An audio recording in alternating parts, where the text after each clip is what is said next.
हे हो हम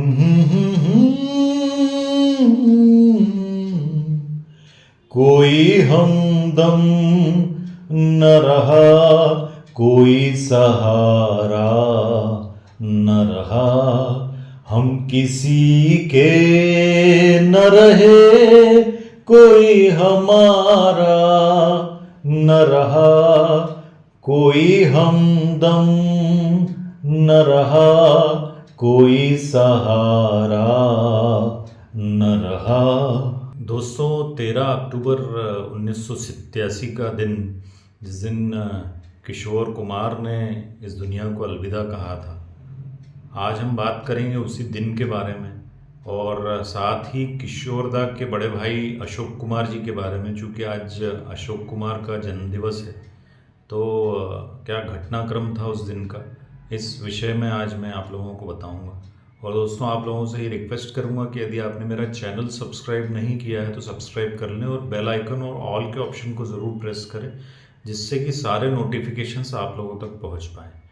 दोस्तों, 13 अक्टूबर 1987 के दिन सुबह किशोरदा ने अपने बड़े भाई दादा मुनि अशोक कुमार को फ़ोन किया और जन्मदिन की बधाई के साथ में उन्होंने ये उनसे कहा कि दादा मुनि, आज आपका जन्मदिवस धूमधाम से मेरे घर पे मनाएंगे, गौरी कुंज गांगुली हाउस पर।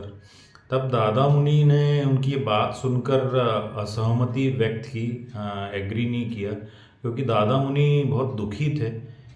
उसी साल अप्रैल के माह में दादा मुनि अपनी पत्नी को खो चुके थे, शोभा जी को।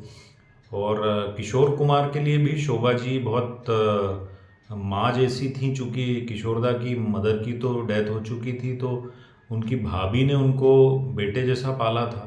और दादा मुनि चूँकि 18 साल बड़े थे अपने भाई किशोर कुमार से, तो दादा मुनि भी एक पिता की भूमिका में ही थे। फिर जब दादा मुनि ने मना कर दिया, तब किशोरदा ने उनसे, जैसे बच्चा अपने पिता से हट करता, वैसे हट करके उनको मना लिया और उन्होंने अपनी सहमति दी। तब किशोरदा ने दादा मुनि से कहा, दादा मुनि, मैं आज आपको जो उपहार देने वाला हूँ वो आज तक किसी भी भाई ने अपने बड़े भाई को नहीं दिया होगा। तो ये सुनकर के दादा मुनि सोचने में पड़ गए कि ये ऐसा क्या उपहार देने वाले हैं। बहरहाल ये तय हुआ कि 5:30 बजे जन्मदिन की पार्टी रखी जाएगी और दादा मुनि से कहा गया कि आप 5:30 बजे तक गांगुली हाउस गौरी कुंज पहुंच जाएं। और उसके बाद किशोरदा ने तुरंत अपनी पत्नी लीना जी को भी ये सूचना दी कि आज दादा मुनि के जन्मदिन को आज हमारे घर में ही मनाएंगे और उसकी तैयारियां हमें करना चाहिए। कुछ लोगों को बुलाना भी है, आमंत्रित करना है और व्यंजनों को बनाने के लिए भी सब अरेंजमेंट करना है। तो ऐसा कह कर के वो चले गए और फर्स्ट फ्लोर पे उनका बेडरूम था, जहाँ लीना जी, सुमित जो किशोरदा के छोटे बेटे थे, उनके साथ थी वहाँ पे। और किशोरदा अपने स्टडी रूम में चले गए, वहाँ से 2-3 फ़ोन कॉल किए और वहाँ बैठे रहे। और लगभग 4:15 के आसपास की बात है, किशोरदा अचानक घबराहट के साथ छाती पे हाथ धरते हुए और कराहते हुए ऊपर आए। और लीना जी ने जब देखा तो वो समझ गई कि इनको फिर से हार्ट अटैक आया है।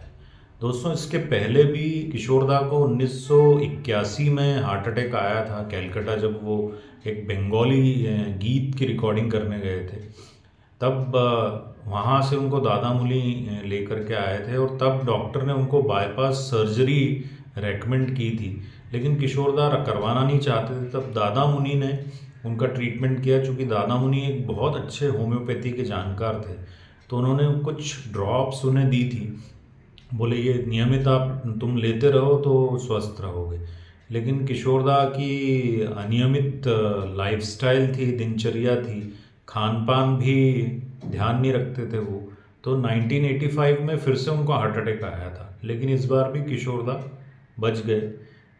लेकिन दादा मुनि ने उनसे कहा था कि थोड़ा अपना खान पान सुधारो, दिनचर्या सुधारो और ये दवाइयाँ लेते रहो तो स्वस्थ रहोगे। लेकिन दोस्तों, ये फिल्म इंडस्ट्री की लाइफस्टाइल ऐसी है कि जिसमें इन सब चीज़ों से बचा नहीं जा सकता है। बहुत कम लोग होते हैं जो इस डिसिप्लिन को मेंटेन कर पाते हैं। तो किशोरदा नहीं मेंटेन कर पाए उस डिसिप्लिन को, और 1987 में 13 अक्टूबर को फिर से उनको हार्ट अटैक आया। बहरहाल वो दर्द से कराहते हुए बिस्तर पर लेट गए, और लीना जी ने तुरंत भापते हुए वो दवाई ढूंढने लगी जो दादा मुनि ने दी थी, होम्योपैथिक दवाई, लेकिन अफसोस वो उन्हें मिली नहीं। फिर उन्होंने अपने डॉक्टर को, फैमिली डॉक्टर को फ़ोन किया। तब किशोरदा ने उनको आवाज़ लगाते हुए बोला कि लीना तुम रहने दो, मैं ठीक हो जाऊंगा। लेकिन दोस्तों, ये शब्द किशोरदा के आखिरी शब्द थे, और लगभग 4:30 बजे किशोरदा ने दुनिया को अलविदा कह दिया। और ये जो खबर है ये पूरे भारतवर्ष में, पूरे मुंबई में, पूरे संसार में आग की तरह फैल गई कि किशोरदा नहीं रहे। और दादा मुनि को जब ये खबर पहुंची, तब दादा मुनि बहुत दुखी होकर तुरंत गांगुली हाउस के लिए रवाना हो गए, और किशोरदा के पास आकर फूट फूट के रोने लगे।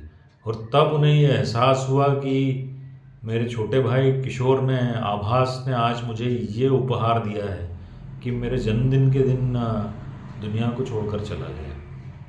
ये खबर उनके बड़े बेटे अमित कुमार को भी दी गई, क्योंकि अमित कुमार उस समय कनाडा में थे। तब उनको जब ये खबर दी गई तो वो सारे शोज़ कैंसिल करके तुरंत भारत के लिए रवाना हो गए। और दोस्तों, 2 दिन किशोरदा के शव को रखा गया बर्फ़ की सिल्ला पर, और आखिरी दिन जब किशोरदा की इच्छानुसार उनकी पार्थिव देह का अंतिम संस्कार के लिए उन्हें खंडवा लाया जाना था, तब राज कपूर जी ने ये कहा कि किशोरदा चूँकि इतने बड़े फनकार थे भारतवर्ष के, तो उनके दर्शनों के लिए, अंतिम दर्शनों के लिए RK स्टूडियो में कुछ देर उनके शव को रखा जाए, और वहाँ से फिर खंडवा रवाना किया जाए। और दोस्तों, हुआ भी ऐसा ही। बहुत सारे लोगों ने किशोरदा के अंतिम दर्शन RK स्टूडियो में किए, और फिर दोस्तों वहाँ से काली वैन का काफिला रवाना हुआ खंडवा के लिए, जिसका रूट था खरगोन मध्य प्रदेश से होते हुए, और वो खंडवा की ओर आया। और खंडवा में वहाँ जो ओरिजिनल गांगुली हाउस है, जिसे गौरी कुंज भी कहते हैं, वहाँ पे उनके पैतृक निवास में उनका पार्थिव देह रखी गई दर्शनों के लिए। और उनकी अंतिम यात्रा जब शुरू हुई तो पूरा खंडवा शहर उमड़ पड़ा वहाँ पे। और खंडवा ही नहीं दोस्तों, आसपास के भी जो शहर थे, वहाँ उनके जो भी किशोरदा के भक्त थे, प्रेमी थे, सभी लोग आए हुए थे। इंदौर से भी काफ़ी लोग गए थे, क्योंकि इंदौर वो शहर है जहाँ पर किशोरदा ने अपनी कॉलेज की शिक्षा ली थी। तो किशोरदा के जो चाहने वाले थे इंदौर से भी काफ़ी गए थे। और बम्बई बाज़ार में जो उनकी अंतिम यात्रा का जो शुरुआत हुई है, और इंदौर रोड पर जो खंडवा शहर के बाहर जो स्थान है जहाँ पे अंतिम संस्कार किशोरदा का किया गया, खचाखच भीड़ से भरा पड़ा था दोस्तों। और वहाँ उनका अंतिम संस्कार किया गया दोस्तों। और इस प्रकार किशोरदा ने अपना जीवन का सफ़र पूरा किया।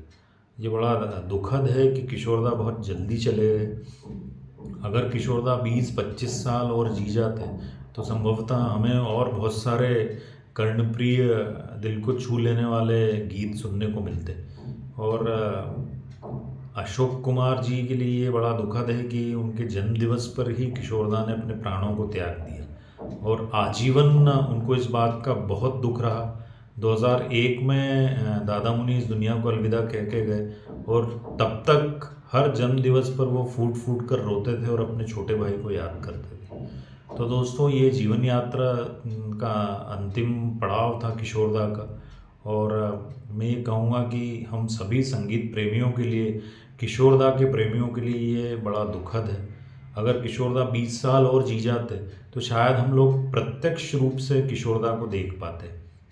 मेरी उम्र तो मात्र 10 वर्ष थी जब किशोरदा इस दुनिया को अलविदा कहकर गए।